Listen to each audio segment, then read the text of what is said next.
Hello everyone. Today we're actually going to make a new project. We're going to start working on a basic calculator, but first, before we do that, we need to understand variables and some basic math and how we can use math essentially in development. So let's go ahead and call this YouTube Calc.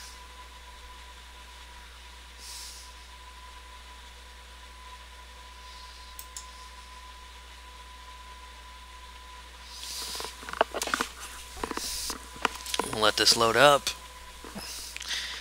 Alright, and here we go.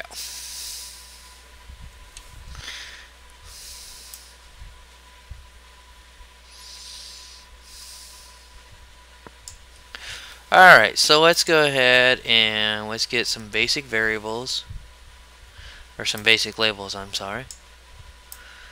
So let's go ahead and put a label up here. Let's go ahead and call this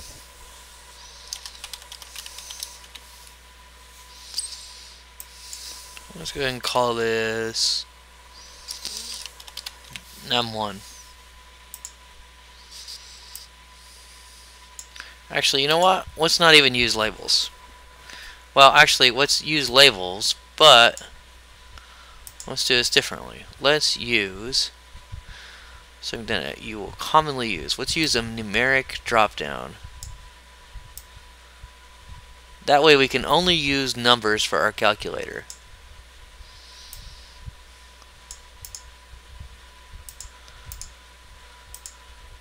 We'll have two numeric dropdowns. Once you get a combo box,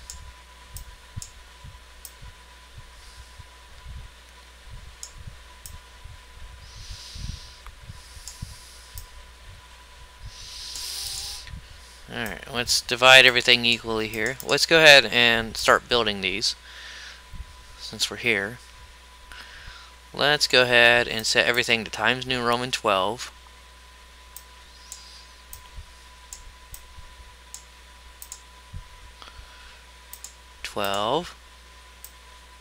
Now this is a numeric drop down. What I like to do is just call it num. I'm going to say num1.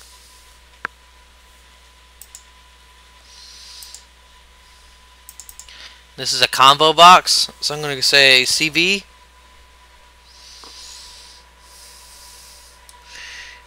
Let's say expression.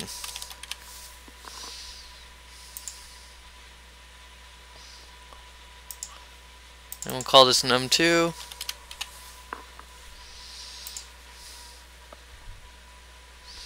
And there we go. Actually, we need to go back and change the font size on this, don't we? So everything is the same.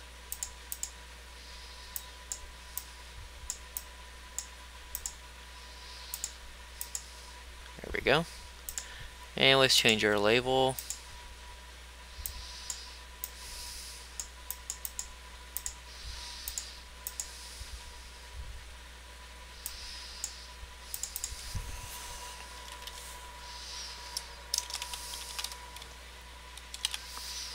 Say label equals.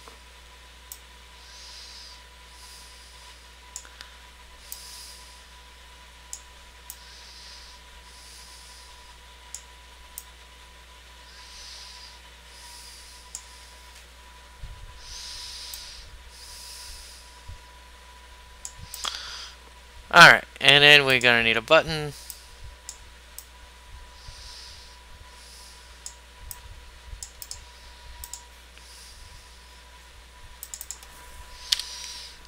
Rid of that.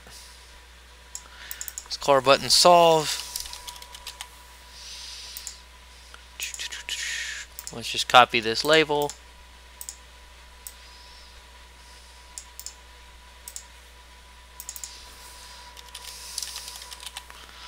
Called label solve.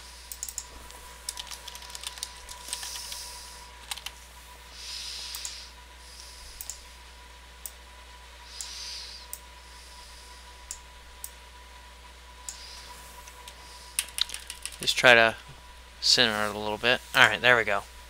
Alright, so we have two numeric boxes, we have a combo box, two labels, and a button.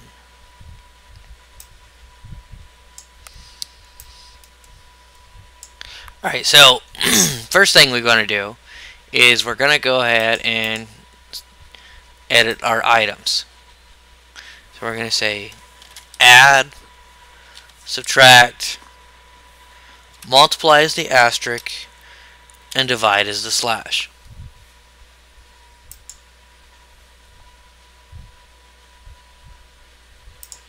I'm going to change this over so it's a little bit more accurate, just to say equals.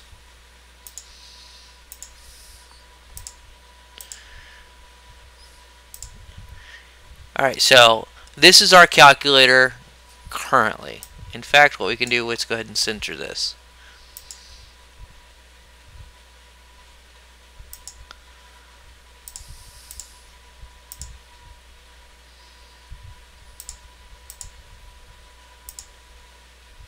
For some reason, it's not letting me center it.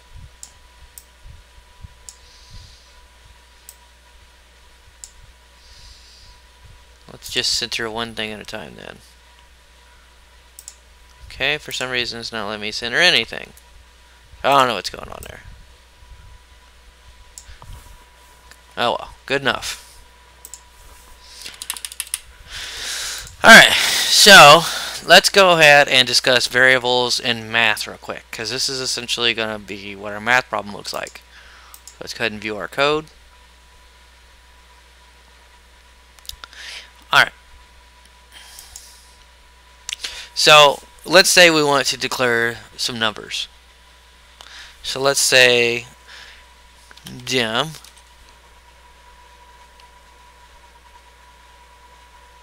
int1 as integer.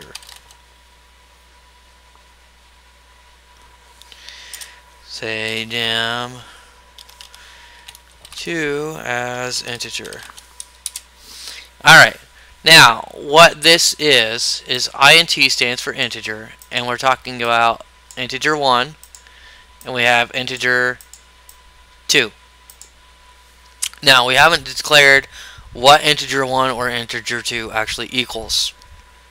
There's a reason for that. So what I'm going to do is I'm going to do this.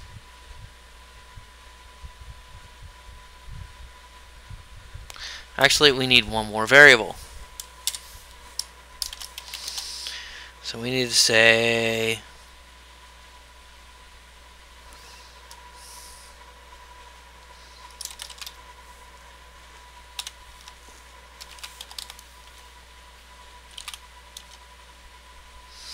let's say calculate as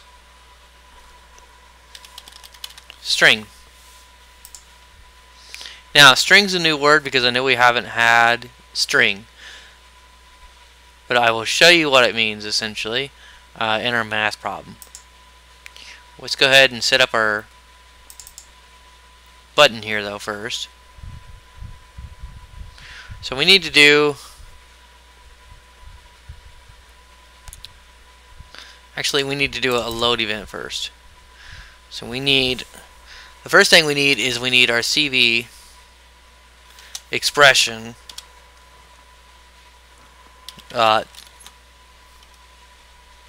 selected index equal 0. That's going to say that the selected index is always going to be 0 by default for our combo box.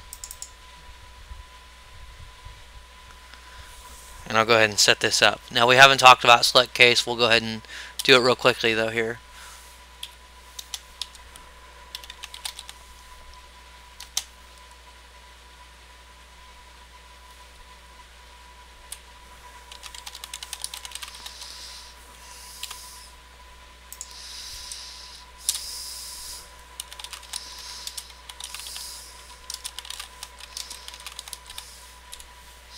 Alright.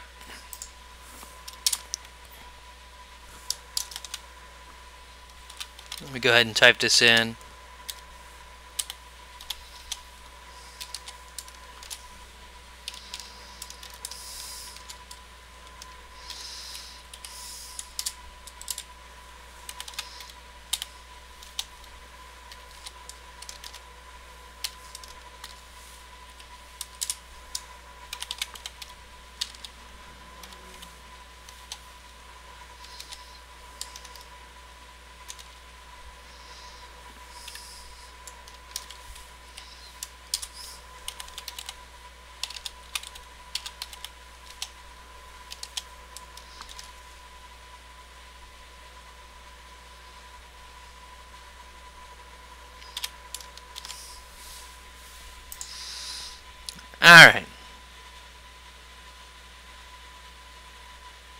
So our selected index is always going to be 0. So let's go ahead and test this.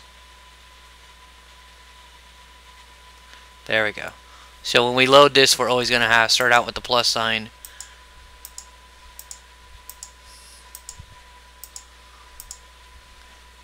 Pretty basic, huh? Alright, so that's what we're getting at. Alright, so before we go any further with this, though, I want to explain all this that we have right here, because this is a lot of new stuff. Alright, so this first section right here is our variables. Now, if you remember all the way back to math class, we discussed variables. Variables, you know, can be numbers, can be letters.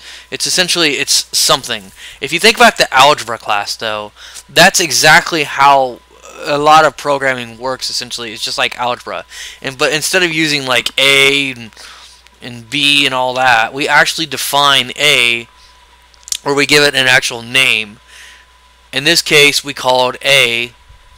If we were doing like a regular algebra problem here, let me make a comment for an algebra problem like A3 equals 9.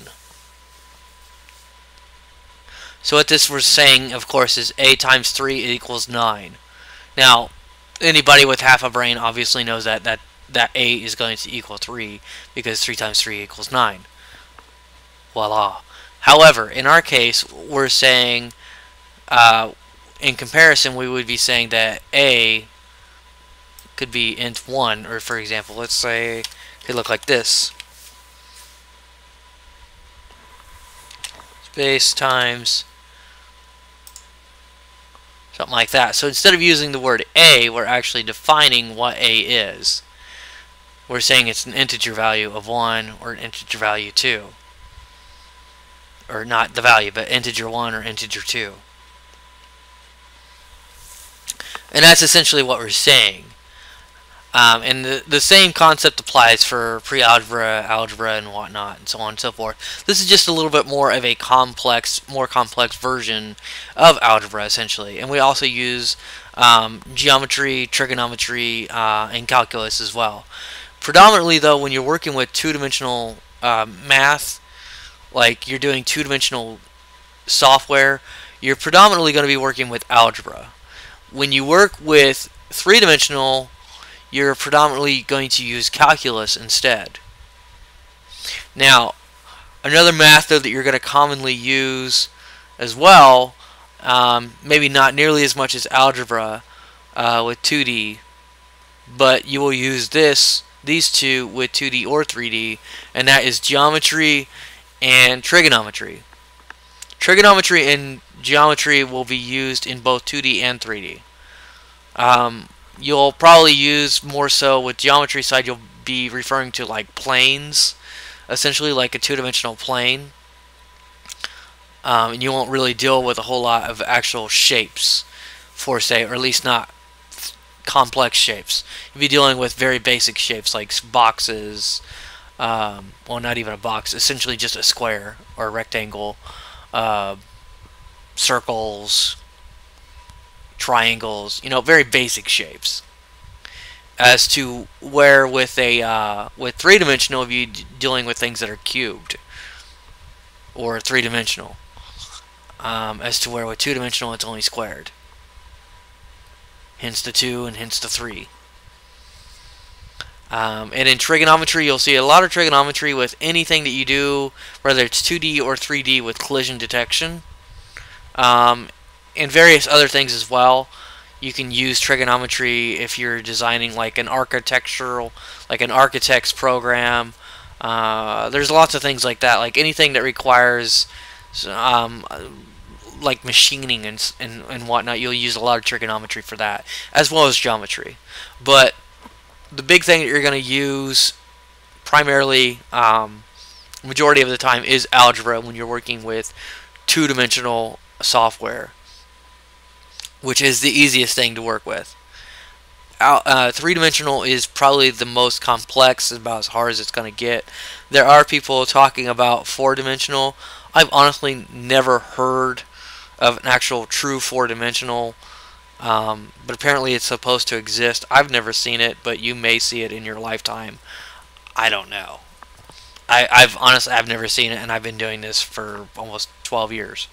I've only been working with the .NET framework though for about 8 years, so it may or may not be out there. You may encounter it. I don't know.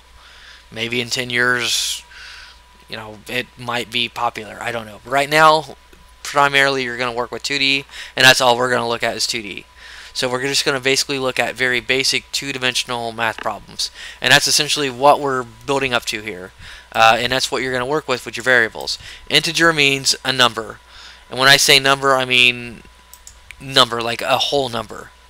You can use doubles, which will allow you to use decimals, or you can use floating, which will allow you to use that as well. I don't use those. I try to stick with whole numbers though, personally, because I don't do any calculations that are that precise. Usually my calculations are pretty simple. The next thing is string. String can be letters, numbers, characters, or anything. Anything you want can be a string. Strings are usually as commonly associated with something that you're actually naming. Something is not an actual value that you're going to add or subtract normally. Now, with that being said, what I've done down here is I've created a select case. Now, select cases we'll go over more in depth later on, but for right now we're going to keep it very basic.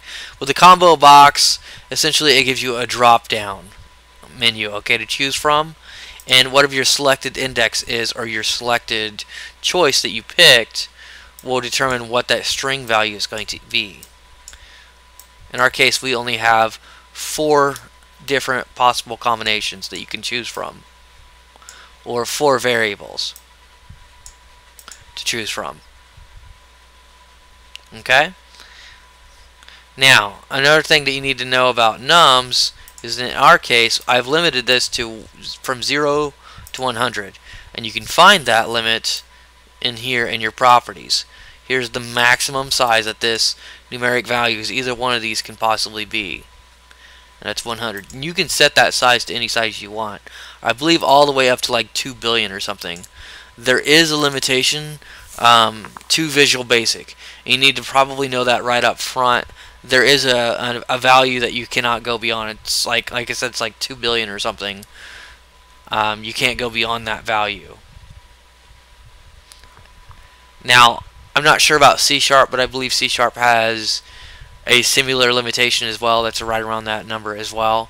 I don't know why that limitation's there, but it is.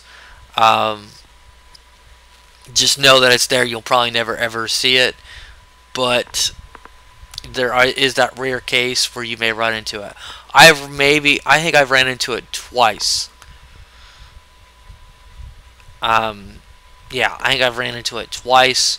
Both times I was making a very, very complex mechanical system for a piece of entertainment software. That's why I ran into it. You'll probably never run into it though. But just know that it is there. It will throw an error, and you'll be like, huh, why is this throwing an error? You'll debug it, and eventually you'll find, be like, oh, okay, I see what's going on now. I'm hitting the limitation. Alright, so before we go any further though, review this video, because we are going to go into actually how we solve a math problem next. So make sure that you understand the concept. Rewatch the video if you have to understand the idea behind variables if you need to. Just know that a variable is what we're declaring. And I know that doesn't make a whole lot of sense right now, but I promise you in the next video, when we actually start building our calculator, that it'll actually start to make sense. Alright, so until then, thank you, and post any questions that you have.